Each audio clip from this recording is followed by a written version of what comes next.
Welcome back. In focus हैं तैमूर सलीम झगड़ा, साबिक वजीर हैं खैबर पख्तूनख्वा। जब DGISPR ने पूरी प्रेस कॉन्फ्रेंस की पेशावर में जाकर, तो उन्होंने कहा, ये साफ कहा कि गवर्नेंस के मसाइल ये इंतहाई ज़रूरी हैं, जो कि किसी भी चीज़ किसी भी जगह की पीस के लिए भी इम्पॉर्टेंट है।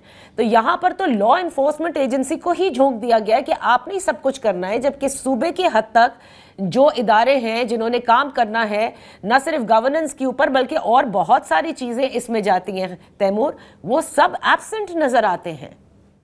I would humbly request DGISPR, humbly request कि जब आप पॉलिटिकल प्रेस कॉन्फ्रेंसेस करते हैं तो it makes it very difficult not to respond. देखें, और वो यही बात है कि सियासत का डोमेन जो है और सियासी बयानात का डोमेन वो सियासतदानों को छोड़ना चाहिए। देखें, ये गवर्नेंस की जो बात मैंने सुनी, इसमें 2-3 फैक्ट्स हैं जो खैबर पख्तूनख्वा में पिछले 20 साल में जो 5-6 सबसे पुरअमन जो है वो साल रहे, 2015 से 2021 तक, वो सारे पीटीआई के नीचे थे। जो उन 6 सालों में 3 सबसे पुरअमन साल रहे, वो पीटीआई की वफाकी और सूबाई हुकूमत के नीचे थे।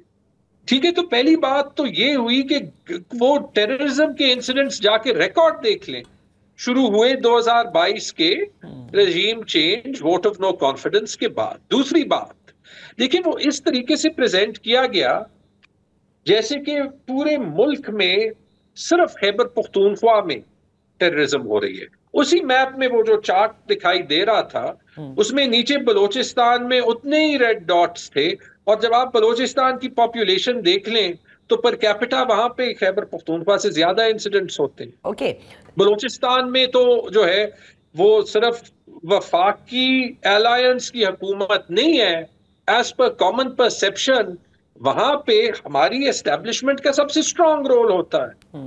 तो वहां पे गवर्नेंस का मसला नहीं है। और एक तीसरी बात नादिया, देखिए, गवर्नेंस का इशू है जब अफगानिस्तान से टेररिज्म आए। हम अफगानिस्तान में जो बमबारी करते हैं वो इसलिए करते हैं कि वहां से टेररिज्म आती है ना। दैट मीन्स कि हम कह रहे हैं कि वहां से लोग बॉर्डर पार करते हैं और यहां पे टेररिज्म करते हैं। ठीक है, तो सबसे पहले तो बॉर्डर कंट्रोल एक वफाकी टॉपिक है। सेकेंडली, फिर वहां पे माजरत के साथ वो कोई रॉकेट लॉन्चर लेके सिंध और पंजाब में तो नहीं जाएंगे ना।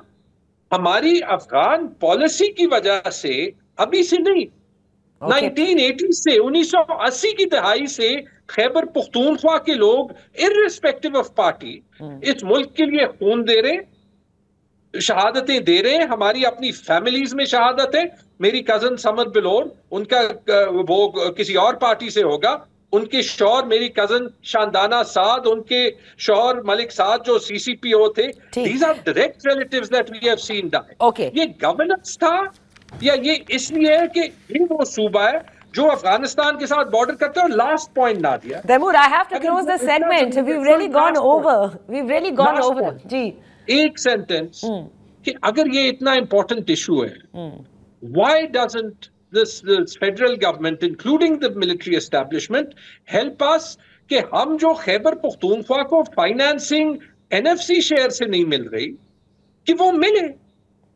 When they want all of you to come and sit in the meeting, उस वक्त आप लोग कहते हैं मुलाकात नहीं कराई इसलिए हम आएंगे नहीं। तो प्लीज, ये बहुत सारी चीजें हैं, ताली दोनों हाथों से बचती है। बिल्कुल, एग्जैक्टली, वेरी वेल सेड। बहुत बहुत शुक्रिया Taimur for joining us today. इसी के साथ प्रोग्राम का वक्त खत्म होता है, लेकिन जाते जाते ये याद दिलाना जरूरी है कि फवाद चौधरी साहब कई बार ये कहते आए हैं कि असल मसला इमरान खान और एस्टैब्लिशमेंट के दरमियान है, लेकिन यकायक को ये समझते हैं कि हुकूमती वज़रा से मुलाकात करके क्या इसका हल निकाला जा सकता है, और उन्हीं हुकूमती वज़रा से वो मुलाकात करने को हैं जिसके बारे में ख़ुद फवाद चौधरी साहब ऑन रिकॉर्ड कई बार कह चुके हैं कि ये फॉर्म 47 की हुकूमत है।